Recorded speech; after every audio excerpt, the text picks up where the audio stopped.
He knew. The silence in the hospital room wasn't empty. It was final. He looked at the monitors, not for answers, but for confirmation. There wasn't much time left, but there was still one thing left to do. He had nothing to leave behind. No riches, no real estate, no empire. But he had a pen, and a heart that still burned with one final message. So he reached for an old notebook, and with trembling hands, he began to write. My dearest son, if you're reading this, it means I couldn't tell you everything in person. He wasn't writing for the world. He was writing for his world, his son. And yet, that one letter would end up reaching millions. Because sometimes, the quietest voices echo the loudest. This is the story of a father who had nothing to leave, but left behind everything that mattered. Thomas wasn't a great man by the world's standards. He never made headlines, never walked a red carpet, never went viral. He was a quiet soul, the kind of man who left the house at 6 a.m., came home smelling like engine oil, and never once complained about being tired. He didn't have a college degree, didn't speak in fancy words, but he knew how to love, in silence, in small things, like tightening a loose screw on his son's bicycle, even after a long shift, or checking the front door 3 times before bed, not out of fear, but protection. His son, Liam, didn't notice those things. Not at 17. Liam was living in a different world. A world of noise, rebellion, and resentment. He hated their tiny apartment, hated the old shoes his dad bought him from discount stores. And most of all, he hated how his father never seemed to understand him. Why can't you just support me like other dads? Because I'm not other dads, Thomas once said. And you're not other kids, you're my son, that's different. But those words never landed. They drifted away, buried beneath slammed doors, heavy sighs, and unspoken apologies.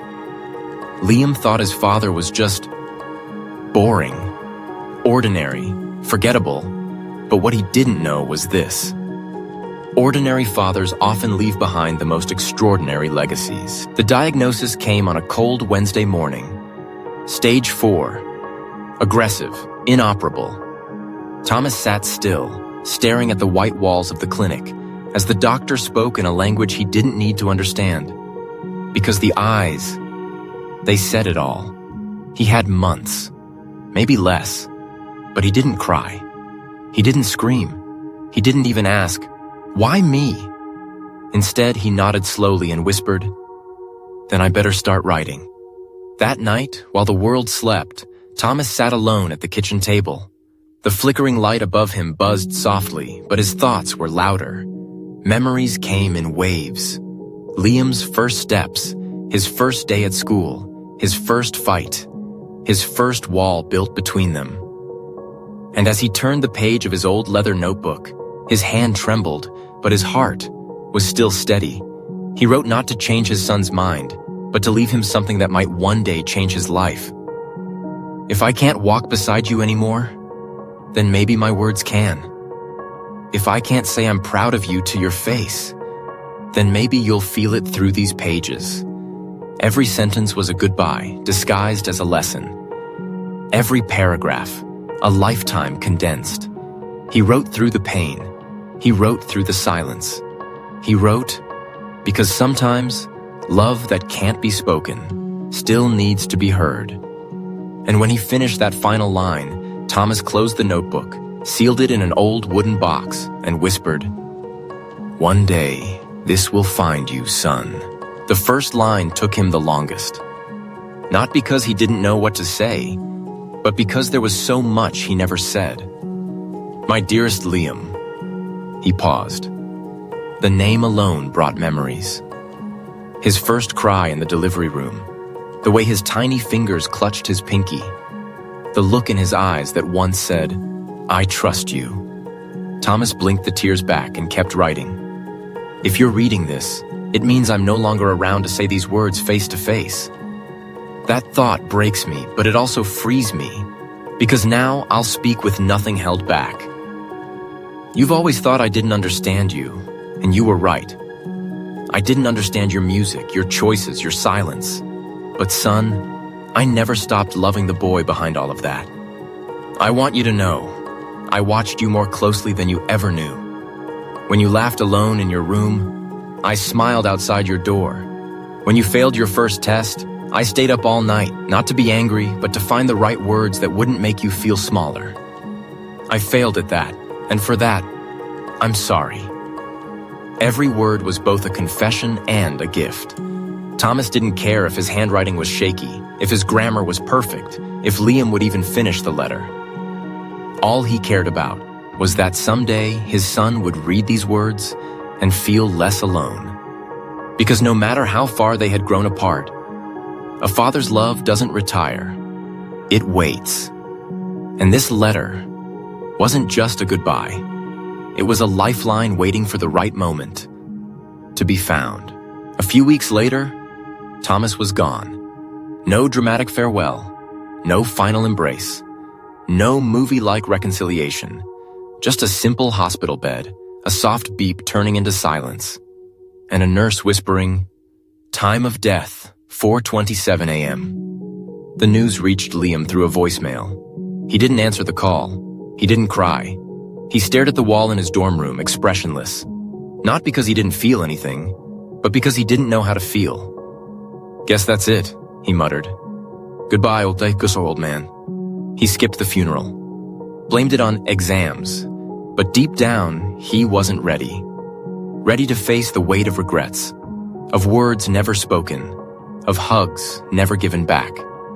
Back in their tiny apartment, on a dusty shelf behind a box of unused tools, lay the wooden box, untouched, unopened, unseen.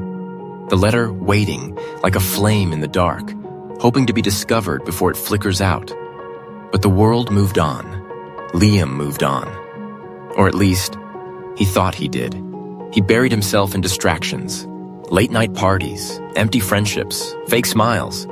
But grief has its own clock, and one day, without warning, it rings. It would take exactly 372 days before Liam returned. Not out of nostalgia, but because the landlord had finally called to clear the last of his father's belongings. And there, beneath the dust and silence, he found it. The apartment smelled like time, old paper, cold air, dust that had long settled, like unspoken words. Liam walked in, not with nostalgia, but obligation. A quick sweep, pack what's needed, trash the rest. That was the plan. But fate had other ideas. Behind the bookshelf, where his dad used to keep old screwdrivers and broken remotes, he saw it. The wooden box, still intact, still waiting. He hesitated. A second, then two. As if the air had gotten heavier around him, he opened it. Inside, a leather-bound notebook, worn but carefully wrapped in cloth. On the first page, his name. To Liam. From Dad. His heart skipped. His hands didn't move. Not at first, but eventually, curiosity overpowered resentment.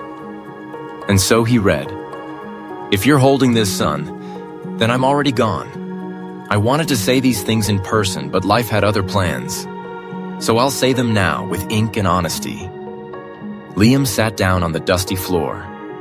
The world around him faded. "There were times I failed you. Times I was too tired to listen. Times I chose silence, when I should have chosen presence. But not once, Liam, not once, did I stop loving you." Tears came, not suddenly, but slowly, like a dam cracking under quiet pressure. Every sentence was a chisel, breaking through the stone wall around his heart.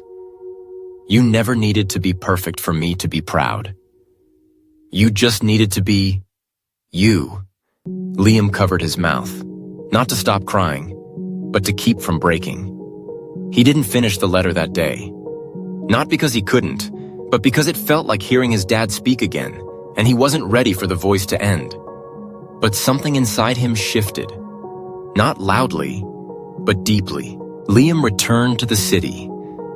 But something about him was different. He looked the same jacket, same sneakers, but the way he walked, was slower, more grounded, as if each step had weight and meaning. He stopped going to parties that numbed him. He deleted numbers that drained him. And one night, he opened the letter again and finished it. The world may measure success by numbers and titles, but I measure it by this. Did you make someone's burden lighter today? That line hit harder than any lecture ever could. Liam started volunteering at a local shelter. No camera, no audience, just quiet service. He began writing again, the way he used to when he was a kid. Except now, the words weren't angry.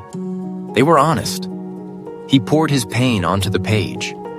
And one day, he decided to share it. The blog post was titled, "My Father's Last Letter." He clicked publish and went to sleep, thinking nothing of it.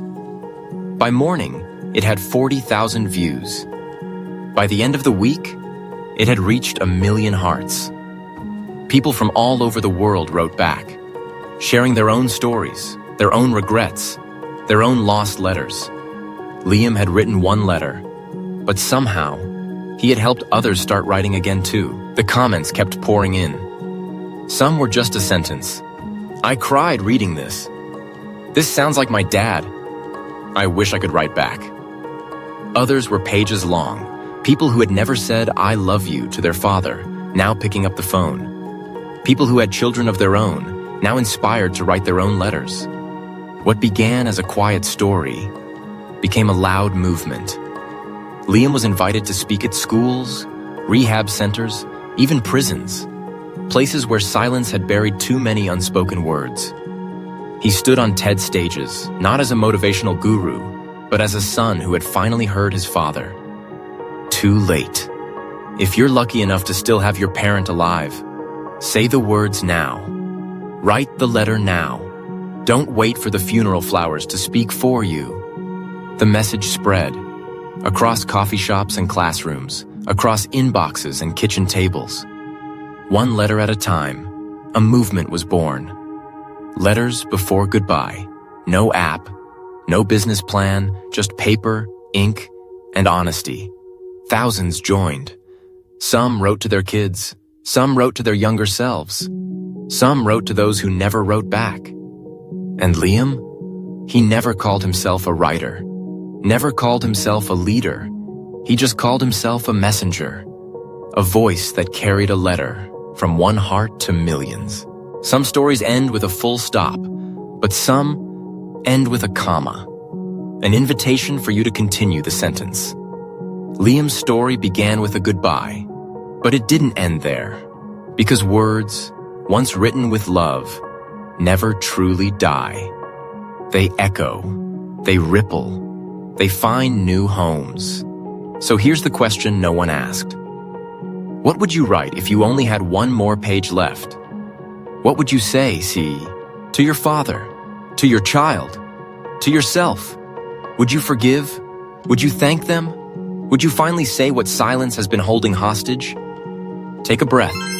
Pick up a pen. Open a blank page. Because someone out there might be waiting for your letter. And maybe, just maybe, your words will change a life, just like his father's letter once did.